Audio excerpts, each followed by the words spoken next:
Green Arrow issue 18. Benjamin Percy writing. Oh, we got a new artist on this one. Eleonora Carlini is the artist.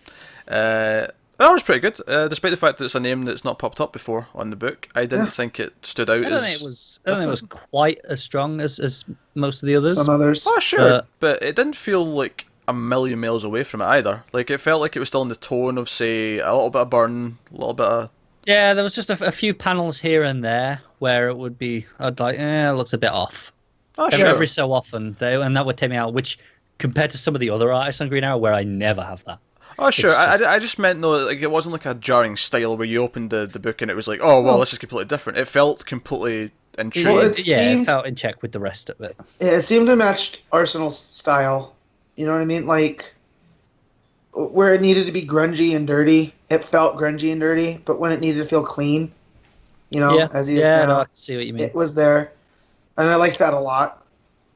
So came in handy on the story. So this issue was Roy coming back to Seattle because the Indian Preserve is there. Some companies wanting to drill through it and do again, stuff. Percy taking real world matters and adapting them to the DCU. So he's coming back to deal with that. He wants to help with that, and he has a run with a cop and all the rest of it. Meanwhile, we get flashbacks to how he met Oliver, like the original, this new version of their past, where he pickpockets Oliver at a mall, and Roy's basically living out Dawn of the Dead and living in a mall at night and just taking what he wants.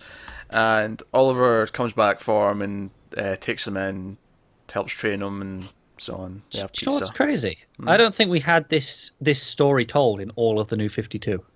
No. Because a lot of this stuff is, just retelling New 52 origins, but making them more in line with the originals and, like redoing it. Yeah. Whereas this, they don't even have to scrap a New 52 one. It's just like, nah, we never got around to that. They had hinted that they had a falling out in Green Arrow. They'd hinted that, but we never... We barely even saw them together. And we still don't know what the falling out was, really, do we? We'll get to it, I'm sure. Oh, yeah, I'm sure it'll come up that's now. Part of this arc. Yeah. But yeah, and I know a little bit about Arsenal's, like, traditional backstory. And so the fact that they're going back to that well, which they had scrapped, him being adopted by a Native American family and being raised there, and that's why he was able to shoot the arrows. It was kind of, just Silver Age goofy. Yeah. But here, the way that they're addressing it, and him coming back home and being told that he's not welcome there. Yeah.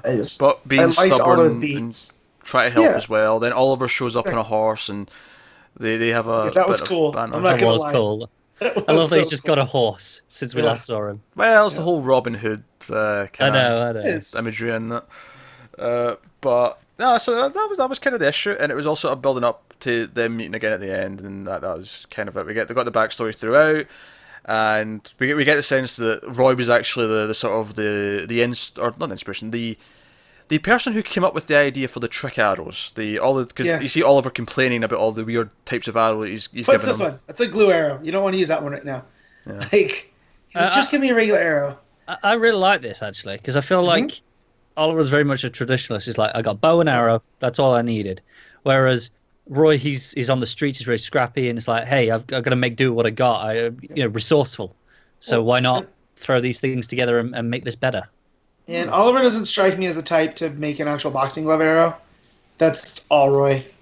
Like, why am I going to want to fire this? Because it's hilarious. It'll be cool if this characterization of Roy dips back into Titans a little bit, and we see him using weirder arrows. Because if Ollie's not, and that's fine, if we're going to set up the idea that Ollie's not really fond of them, he likes to just, straight shooter, as it were. I get the impression that Ollie they grew on him over time. Yeah. What I can kind of see happening is he'll really start to come with them, and then for this arc, and then up to the point where the incident happens and they have the falling out, and he'll kind of put the trick arrows aside with it as like a symbolic thing. Yeah, I feel like since we've been reading Green Arrow, he's only really used normal arrows and maybe explosive ones, because the explosive ones are kind of obvious. They have an obvious purpose. Right, which is why I think at the end of this arc, where him and Roy, let's just assume they make up at the end of this arc and they're on good terms again. I think that's when Ollie brings the trick arrows back out. Maybe. And it's like, okay, this was what you gave to me. This is your legacy, essentially. I'm just saying, like, a fire extinguisher arrow will be pretty good taking on the Ninth Circle. I'm just saying. It's just not a bad idea. you know, Yeah. and Broderick, and I remembered it this time. Broderick. Yeah. Took a while, but we But got yeah, there. I really like the story, and seeing them living in Seattle and his whole bunker. It had shades of the show, like the parts of the show that I liked before I stopped watching. So, it didn't feel over the top. It's a little weird after the last issue. Yeah, it feels like what happened to after Diggle betrayed you, Oliver, and Yeah. knocked it into the water with Merlin. Yeah. What's happening after Yeah, that? that was Uh, my only real complaint there. That's fair.